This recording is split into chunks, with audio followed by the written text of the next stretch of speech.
What's going on today, guys? Welcome to the YouTube channel. So today I'm going to make a video about what it's like daily driving a 6.0. As you can tell, the truck is a lot higher than all the cars around it. That's a Tesla Model S right there, and it was just barely at the roof of it was barely at the top of the window. Surprisingly, it has really good visibility, and there aren't like too many blind spots, which, I mean, every vehicle has their blind spot, but I mean, blind spots in this aren't too bad because, like, the tow mirrors and everything, you'll be able to see everything. Whenever I first got the truck, it wasn't too hard to get, like, used to driving it and everything, because I drove my dad's 6.4 around a little bit, and I mean, his truck is a little different because it's it is a crew cab long bed. So, but I mean, it's not bad.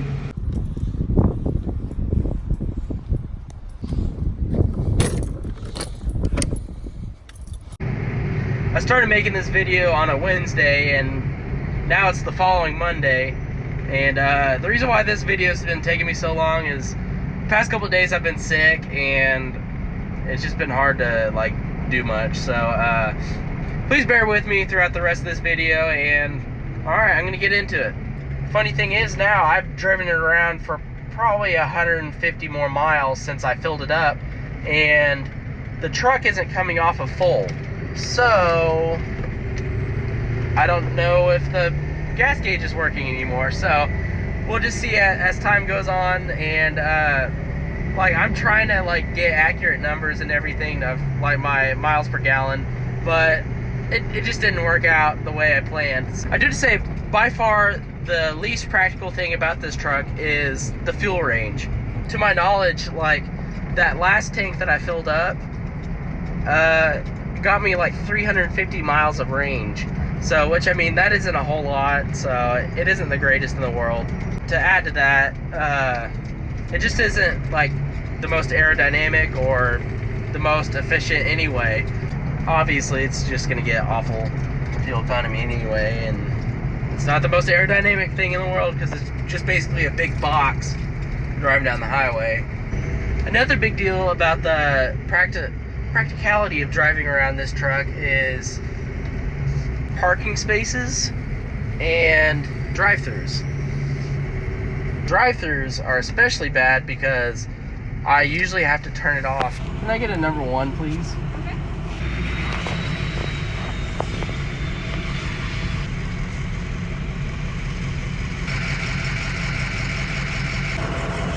All right, thank you.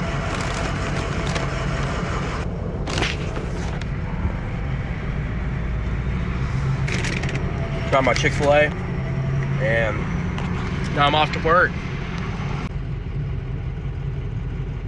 No way.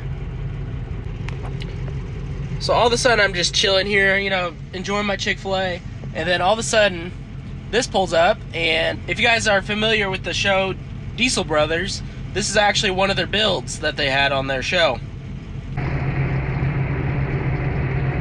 My truck in particular, it drives okay on the highway. It isn't like the best vehicle to, like, drive for long trips because you can hear the turbo the entire time. It's not for everyone. I do to say, one of the things I don't like about it is it doesn't really have the smoothest ride ever, but I've gotten used to it over the past 2.5 years of driving it around and everything. But also, there's a lot of play in the steering wheel. So, which, I mean, as time goes on, you get used to that too. So, like, all things considered, it's a great truck. It's, you know, for the most part, it's literally, like, treated me pretty well. Like, it hasn't almost killed me or anything, so that's good. But everyone has a different definition of what they consider a good truck or a good vehicle in general. But, like, I mean, I love this truck, and, like, I've had a lot of memories with it, so that's what I'm considering right now.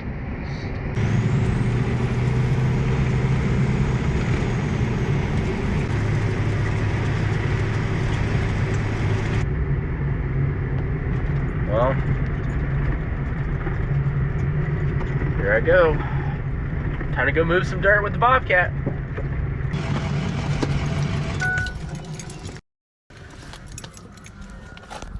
Put on my ear pods.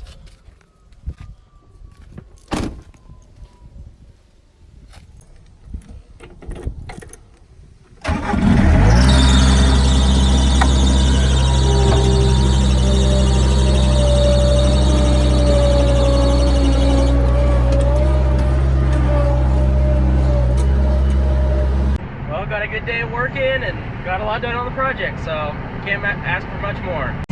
Well, things changed, but it's still not right.